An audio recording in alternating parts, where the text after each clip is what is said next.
por favor, que todos tengamos los micrófonos cerrados. Porque a ver, voy a hacer una cosa porque si no estas cuestiones lamentablemente se desorganizan. Yo voy a deshabilitar los micrófonos, voy a habilitar únicamente el del expositor y después, en el momento de las preguntas, alguien quiere hacer uso de la palabra, levanta la mano y se la voy a dar. Perfecto. Bueno, ¿qué tal? ¿Cómo andan? ¿Bien? Bueno, ya nos venimos viendo estos días. Bueno, gracias por invitarme. Yo les mandé un link, no sé si algunos lo habrán visto o no, que es una clase que di en la facultad sobre el tema del riesgo global, digamos. Lo interesante de este tema es que, a ver, acá tengo un libro del año 2004, Nombres del pensamiento social, que habla de Hannah Arendt, de Foucault, de Castel, qué sé yo, y ahí al medio está Beck, que lo desarrolla una argentina, María Lía Servino, que es, bueno, en este momento es doctora, pero acaba de aprobar una tesis en Roma o algo por el estilo. Y ya en el 2004, el tema del riesgo era un tema absolutamente conocido a nivel internacional. El libro sobre el riesgo global en 1986, después de Chernobyl. O sea, él cuando estaba escribiendo el prólogo se entera de lo que estaba pasando en Chernobyl. O sea, que todo lo que él había pensado sobre el riesgo se había vuelto en concreto una catástrofe y ya no más un riesgo. Y hace ya no tan poco saca un libro en el 2006, La Sociedad de Riesgo Mundial, que en algunos pedazos es impresionante, porque por ejemplo habla de la primera vez que salió el tema del SARS en China y cómo se manejó, ¿no? Es impresionante la actualidad que tiene algo de hace, qué sé yo, 14. Y la verdad es que todos nosotros, me incluyo, porque yo esto lo estoy dando hace 4 o 5 años en la facultad como un tema más, por ahí no tenemos noción de este tema del riesgo. Sí, lo vivimos, qué sé yo, uno sube a un avión y permite que le hagan una determinada de cosas, que no le dejen llevar esto, aquello, lo otro, que le revisen, y qué sé yo, que en otra época no hubiera pasado. O sea, ¿por qué? Porque estamos anticipando un posible riesgo terrorista, supongamos, ¿no es cierto? O, por ejemplo, cuando hay grupos ecologistas que se plantan en contra de determinada actividad minera o de alguna central nuclear. O sea, ya hay una idea de que hay cosas. Podemos pensar en las prácticas preembrionarias, que son para cuidar enfermedades, pero en la práctica terminan siendo una selección genética. Piense que en Europa, por ejemplo, prácticamente no hay chicos Down. Todo el tema de las tecnologías de energía renovable, que es algo muy positivo, es justamente un anticiparse a un posible riesgo que traen los otros tipos de energía, sobre todo la nuclear, ¿no es cierto? Es interesante la tecnología ecológica porque hay una especie de unión entre sociedad civil y empresas y en general el Estado también. O cuando Volkswagen tuvo que sacar de circulación una serie de autos porque contaminaban el medio. Ya estamos viviendo en esta sociedad de riesgo y desde ahí es que quiero pensar lo del coronavirus, porque si no parece que fuera algo, no sé cómo decir, algo que cayó, y no, es algo que era absolutamente probable, posible, quizás no lo visualizábamos de esta forma, casi nadie, pero la gente que se ocupa de estas cosas a nivel internacional, obviamente que sabía que este tipo de cuestión podía pasar. En la modernidad, digamos así, en la época capitalista clásica de las empresas que crecen y qué sé yo, el riesgo es calculable. Ese es el punto. El riesgo, bueno, tal cosa, tanto riesgo, cuánto pago, cuánto es la prima. Muy bien. En la sociedad de riesgo actual, el riesgo pasa a ser incalculable, directamente. ¿Está? Por eso lo llaman una segunda modernidad. Un riesgo no es la catástrofe, un riesgo es la anticipación. Ahora estamos viviendo una catástrofe. Pero un riesgo es la anticipación, la amenaza. ¿Está?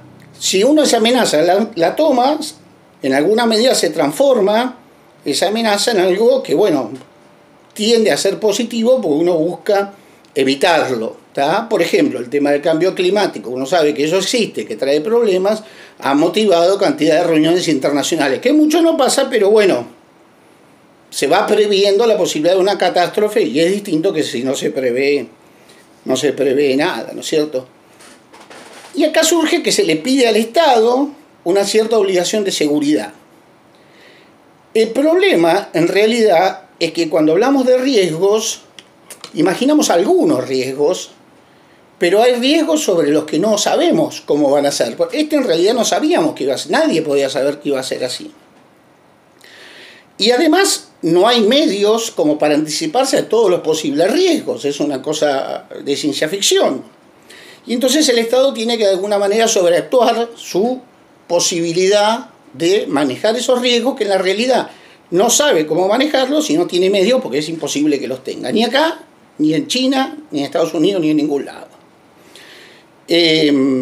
Además el riesgo como tal es discutible. Ustedes me pueden decir, bueno, el riesgo ecológico no existe, el cambio climático no existe. Todo riesgo como tal es discutible hasta que se pone en acto, se evidencia un riesgo real y ahí, bueno, ahí ya estamos en el medio de una catástrofe, ¿no es cierto? Para ser breve, él habla de los riesgos del riesgo nuclear, manipulación genética, riesgo informático, riesgo financiero, el terrorismo, el riesgo climático, el riesgo ecológico. Yo agrego las migraciones. Sus consecuencias rompen todo límite. En consecuencia, antes la pregunta era cómo se reparten las riquezas. Muchas veces hoy es cómo se reparten los riesgos. ¿Cómo se reparten los riesgos? Quienes en realidad muchas veces son más pobres, no solo quienes son más pobres, sino quienes más van a sufrir las consecuencias de los riesgos. Dice Beck una frase muy dura, antes los pobres decían, o los desheredados decían tengo hambre, hoy dicen tengo miedo. ¿Y eso qué es lo que nos muestra? Nos muestra la enorme vulnerabilidad del mundo en el que estamos viviendo, ¿no es cierto? ¿Por qué? Porque al crecer enormemente en lo tecnológico, etcétera, creamos riesgos que por su misma definición son inmanejables. Son inmanejables. Y muchas veces por querer manejarlos se destruyen los fundamentos de la libertad y de la democracia. Pero al Estado no le queda otra que hacer algo por el estilo, porque si no, ¿cómo justifica su existencia? ¿No es cierto? Entonces, el riesgo nos plantea cómo juega el futuro, lo que puede pasar en el presente.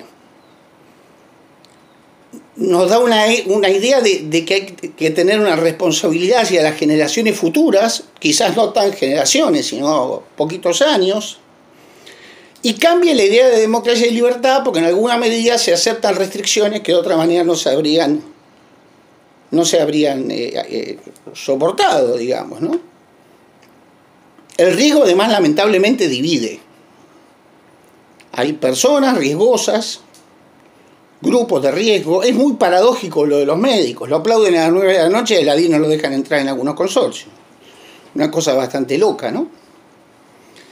En la modernidad, yo, perdonen por ahí que hable con autores y qué sé yo, pero estoy hablando como si estuviera dando una clase, discúlpenme. Max Weber hablaba de un riesgo que era básicamente racionalizado, que uno podía medir, que uno podía pensar, que uno podía calcular. Keynes, ya en la crisis del 30, empieza a imaginar que las matemáticas no dan un resultado exacto para este tipo de cosas, por más que nos insistan los economistas con que las cosas 2 más 2 son 4, en economía eso no existe, porque no hay nunca 2 y 2, nunca hay cuestiones simbólicas sino reales. Y Keynes, por supuesto que él habla de otra cosa, pero Keynes en muchas partes dice que no sabemos que no sabemos. No sabemos que no sabemos, cosa que nos pasa a todos, ¿no es cierto? Bueno, algunas características de los riesgos. Perdonen que voy muy rápido, así después dejamos un rato para charlar. Son deslocalizados, o sea, se produce un problema en China, lo sufrimos acá y en todo el mundo, o se produce en un lugar y el problema aparece en el otro. Si se quiere arreglar algo hay que probablemente colaborar todos. Son incalculables las consecuencias. Uno no puede decir la curva es así y después baja como una cosa que es así, porque nadie sabe si es así. Puede ser así, puede ser para arriba, para abajo, puede ser cualquier cosa. Entonces uno se maneja con el principio de prevención, con un principio de prevención. Y el Estado, como ya dije antes, tiende a sobreactuar este principio de prevención, sobre todo cuando está ante una catástrofe, ¿no es cierto? Además, los medios tienen avidez por las catástrofes para que la gente vea, y entonces el riesgo se multiplica, o sea, la catástrofe se multiplica en cuanto que todos la estamos vivenciando en nuestra casa. Está la tele, estamos vivenciando un tsunami, acá lo dice él cuando pasó lo del tsunami. Por ejemplo, en Chernobyl murieron quizás, como consecuencia de Chernobyl, millones de personas. Difícilmente el coronavirus sean millones de personas, pero como es algo que se escenifica en todo el mundo y que todos sufrimos y que además no sabemos hasta dónde puede llegar, de hecho lo vivimos como algo mucho más grave que Chernobyl. Sin embargo, Chernobyl fue en 1986 y eran este tipo de cuestiones, ¿no es cierto? Acá hay un tema que me parece clave. Hay un magnetismo entre pobreza, vulnerabilidad social, corrupción y acumulación de riesgo. Y esto me parece clave porque creo que estuve buscando qué podemos decir para un partido político. O sea, como no podemos anticipar todos los riesgos, es imposible, lo que se puede trabajar es sobre la pobreza, reitero, sobre la vulnerabilidad social y sobre la corrupción. Obviamente no se puede trabajar sobre la acumulación de riesgo porque escapa a nosotros, se escapa a las empresas, se escapa a los gobiernos, escapa a todos. Nadie sabe cuáles en realidad los riesgos que corremos. Según vio el videito está claro, después lo pueden ver, si no por YouTube, en varios ejemplos que puse allí. Y la seguridad o inseguridad, que a veces el Estado tiende a fingir seguridad o a fingir inseguridad, según lo que se proponga, en realidad es un fingimiento porque no se conoce cómo va a ser la continuación de la historia. Y entonces es clave lo que dije antes, el principio de prevención, ¿tá?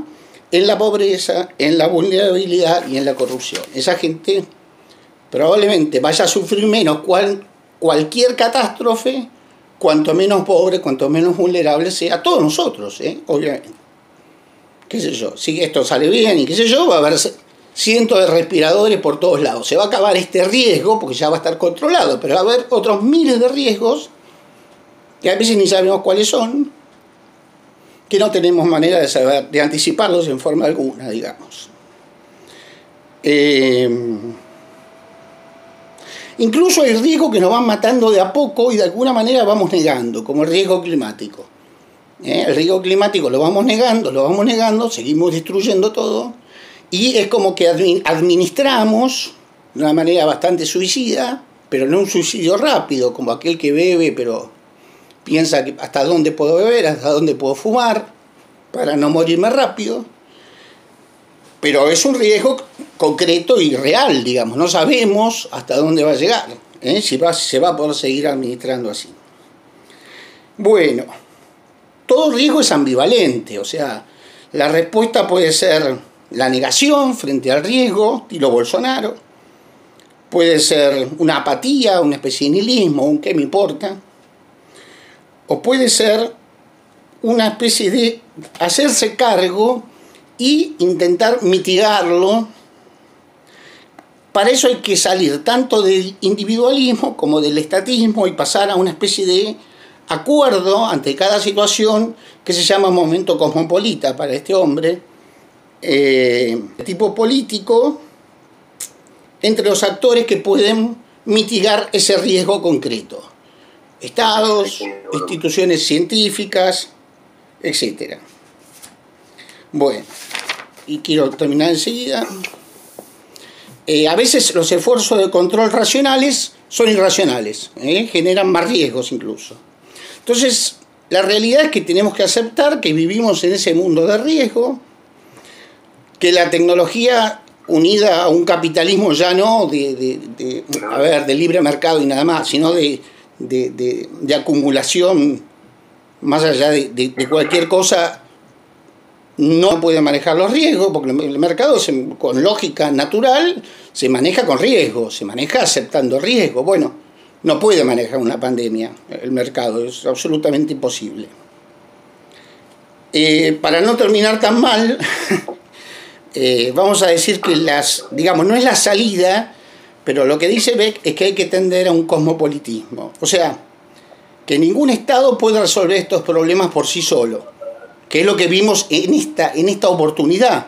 Acá Beck relata la primera experiencia del primer SARS, cómo los Estados se pusieron de acuerdo, las instituciones, la OMS, los grupos científicos, etcétera, y lo frenaron en la China o los lugares cercanos. Incluso países que entre sí se odiaban o estaban en casi guerra, como China, Japón, etcétera, como en el 2005 creo que fue, se manejaron. Todo lo contrario como nos manejamos ahora. O sea, ni siquiera aprendimos de un riesgo perfectamente conocible. ¿Está?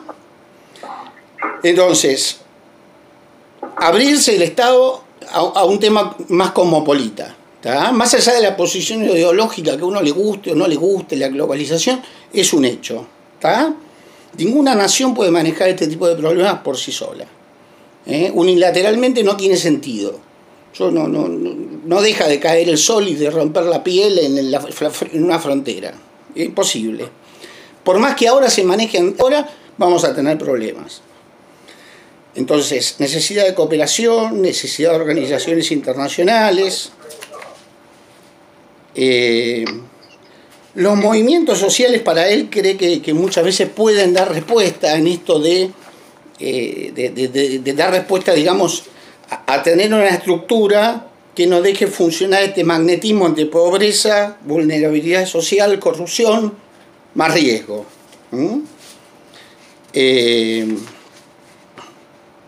Y bueno, estamos viviendo un mundo distinto, en el cual parece que las opciones son libertad o seguridad, y que es riesgoso esto también, ¿no es cierto? Porque el miedo a uno le permite al que maneja el poder hacer cosas que si no uno no le permitiría. Por ejemplo, después del 11S prácticamente se ha aceptado la tortura en Estados Unidos contra el terrorismo, cosa que antes era absolutamente impensable. Hoy mucha gente acepta que le controlen por dónde va, por dónde viene, etcétera, para medirle la temperatura, y obviamente que le miden todo lo demás también, ¿no es cierto?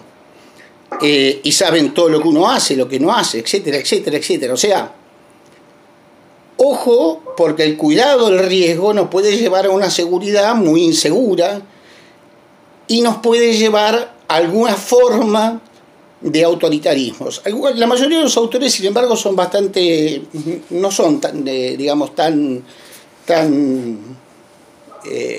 pesimistas en cuanto al futuro, por justamente la necesidad que van a tener todos los estados de abrirse unos a otros, lo quieran o no lo quieran. O sea, la globalización llegó para quedarse incluso más allá de los riesgos. Entonces es muy difícil, por ejemplo, que el mercado no funcione de manera transnacional, que las comunicaciones no funcionen de manera global, etc.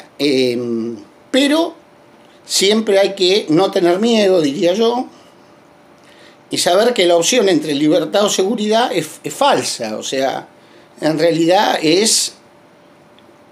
uno limita su accionar en función del riesgo concreto o de la catástrofe, más bien, porque antes la catástrofe que puede estar ocurriendo.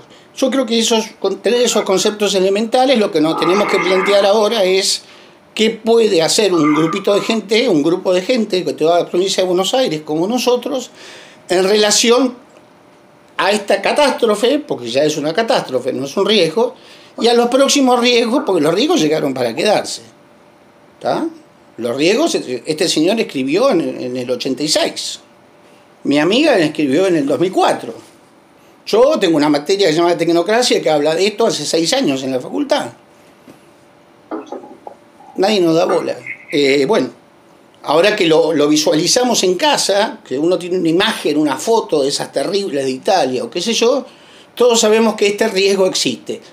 ¿Posibilidades de que cambie? Sí, hay muchas posibilidades de que cambie la cosa, pero depende mucho digamos así, de nosotros. Beck es optimista porque analiza situaciones pasadas en la historia, medianamente similares, de las que se salió más o menos bien. Yo me animo a decir que cuando se ha decidido todo de arriba, se ha salido mal. Después de la guerra del 14, decidieron 3 o 4 qué es lo que había que hacer y salimos mal. Después de la guerra mundial se reunieron 5 países de 9, la caída del muro fue algo más popular, algo que se hizo y salimos bastante bien. Y entonces me parece que confío más en la gente que en las grandes instituciones internacionales para poder vivir en esta sociedad de riesgo en la cual hay que vivir, porque bueno, es consecuencia de muchos beneficios que tenemos, alargamiento a la vida, hay 1000 beneficios que nos ha traído la tecnología, aunque quizás haya que pensar formas de controlar un poco, ver si puede controlar, porque en principio es medianamente incontrolable, ¿no es cierto? Bueno, yo te dije 20 minutos, son 22, ahí termino. Abrazos. Bueno, en principio yo le mandaría que entre todos un aplauso virtual a Alejandro. No sé cómo se hace el aplauso virtual, ¿sí? Ahí está. Prende los micrófonos, que es más lindo. Sí, ahora el tema es el siguiente. En 2 minutos se corta la conexión y tenemos que volver a pasarle los datos de conexión para la segunda etapa, que tiene que ver con